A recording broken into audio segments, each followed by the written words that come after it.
My funded traders, what is up, guys? My name is Forrest. I'm back with another trading centric video for you. So we're not going to talk about accounts today. Today we're going to talk about trading the trend. We've been in an uptrend recently, which is the perfect time to talk about how to trade in trending markets. Trends can often cause new traders to have a ton of trouble because you're always knife catching, right? You can knife catch upwards, right? Knife catching downwards is what people normally think of, right? The market is falling off a cliff. You stick your hand out, you try to catch a knife, right? What happens when you try to catch a knife, guys? You get sliced up. You chop your account up into pieces. We do not want to do that as traders. We don't want to get chopped up. We want to trade with the momentum. Also very common as retail traders to want to always look for reversals. You're always looking for the pivot. You're trying to snipe the pivot. Well, here's a little question for you. What if instead of trying to catch the pivot, you just traded with the trend? Okay, so in this video, we're going to talk about how you can arrive really with some TA. How can you arrive at the point where you expect the market to trend or continue to trend, right? Maybe you're not looking for a breakout of a trend or the creation of a trend. Maybe you're already in a trend and you're asking yourself, how can I ride the trend within regular trading hours, right? As prop firm traders, there are some things that we have to consider, okay, right? There could be data in the morning, meaning we can't just hold overnight, right? We also can't hold through settlement. And we also need to, not break any other rules in terms of leverage and things like that, as well as not getting shaken out, and hitting our end of day trailing stop, okay? So we want to catch these really big moves while also not blowing up our accounts, okay? And that's kind of the game we play, right? So we sign up for as prop traders. We're allowed to trade other people's money. So in this video, I'm going to use really Friday's session, all of last week really, but we're going to look at specifically this last Friday and talk about how you can find a trend continuation day by looking at the higher time frame. Those of you who aren't familiar with how I trade, I use volume profile a lot, do a lot of TA on higher time frames to pick levels. If you're looking for a trading home, you can check out my Discord. It is called Trade Edge. There's a link down below in this video. But enough of that. Let's go ahead and hop into this. Actually, not enough of that.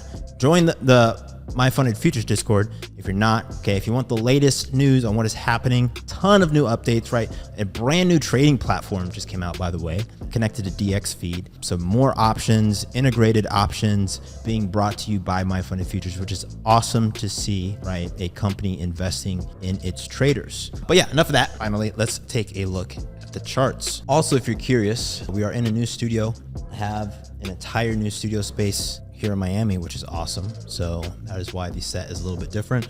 We're gonna play around a bit, a ton of different angles. Outside of the frame, what you can't see are a ton of boxes and things all over the place. Cool. So we're gonna take a look at NQ. I trade NQ and ES. This analysis approach applies to all tickers though, okay? So don't feel like you're missing out if you don't trade NQ or ES. Anything with volume, this will work for just fine. So let's go ahead and record our screen. I'm using the TradingView app, right? So there's a native app. I'm on my MacBook right here. If you're not using TradingView, that's fine. Just pick your charting tool of choice and go ahead and do yourself a favor and jump out to the 1 day time frame. Now we're going to get rid of some of these lines on the chart. We don't need these for now because we're going to start from scratch. Okay, so there's a few things. One, just to keep this video short, I'm going to say some things and not necessarily spend an hour explaining them. And the first thing I'm going to say is the 8 EMA. Okay, so the way that I trade, okay, I use the 8 EMA, the EMAs in general, as trend lines in the sand. Okay, so if I suspect that there is a trend, I will use the 8, 21, and 50 EMAs to guide, my trend continuation thesis. Okay, for example, let's go ahead and look at where the 8 EMA is on the daily. Okay, I'll add the EMA. See here that we cracked it and we're moving all the way up here on this time frame. Let's go a little bit lower. Let's go to the 4 hour. And on the 4 hour, we have an even better example of what I'm talking about. So the 8 EMA is a good way to understand if a current trend is continuing. Also, the puncture or the break of the 8 EMA is a good way to understand that the trend is possibly going to fail and you have a possible pivot or consolidation, right? The market doesn't have to reverse. It could just start going sideways. So look out for that. So first and foremost, right, when you're inside of an RT8 session, you're doing some TA, you have to ask yourself, where is the 8 EMA on the higher time frames? This also works with the other EMAs, okay? So I'm using this EMA indicator. If you want to know what EMA I'm using, you can just come here and type in 8 EMA. I'm using the one by Reexodus. If I go to the settings for this, you can see that I can plot the other EMAs as well. Okay, the orange is the 21, the red is the 50. Very often the 21 and the 8 are the same across different time frames. Okay, so if I go down to the 5 minute, we'll zoom way in. We just went from hours to minutes. Okay, the 5 minute 21 is very often the 15-8.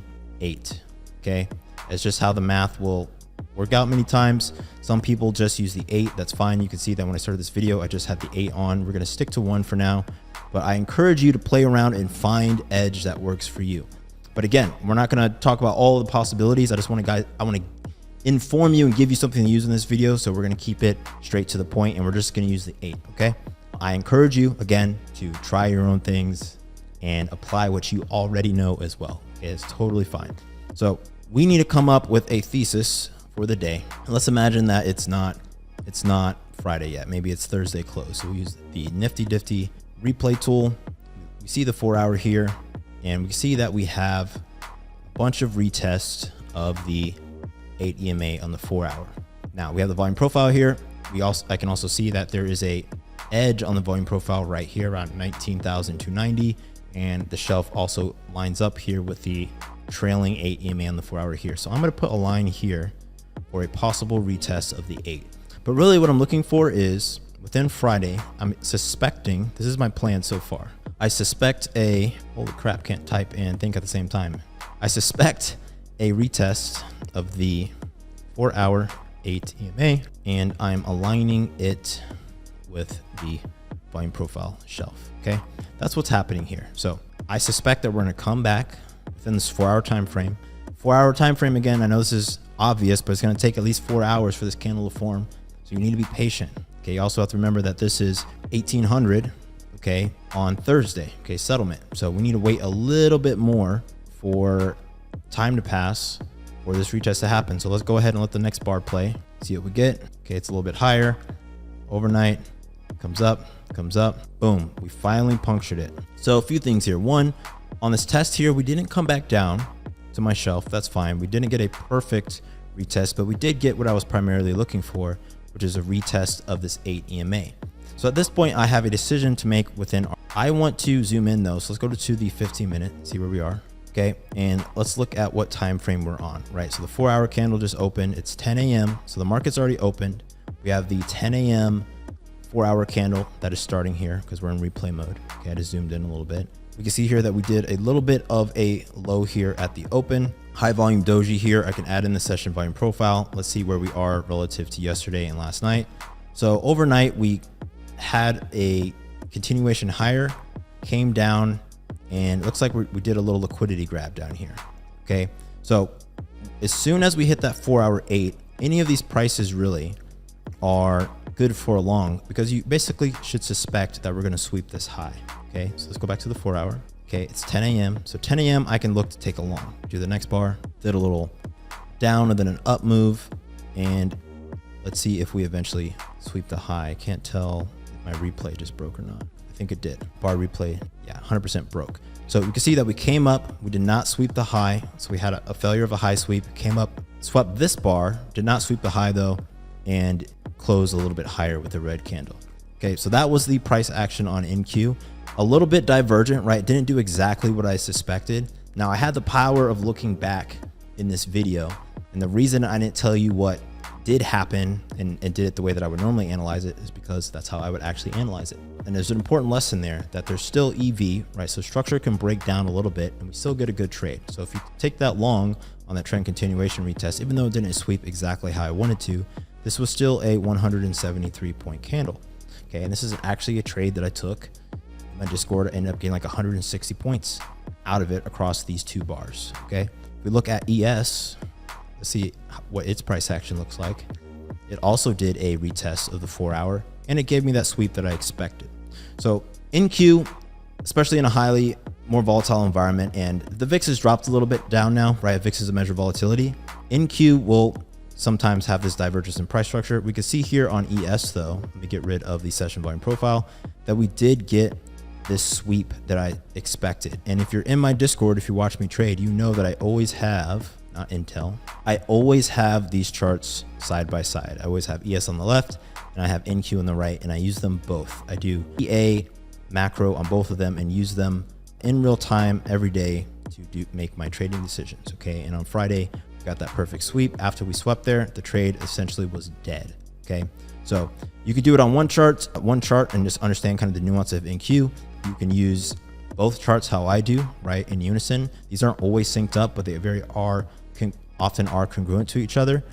And you can use the major trend to find a trade inside of RTH that'll give you 100+ points.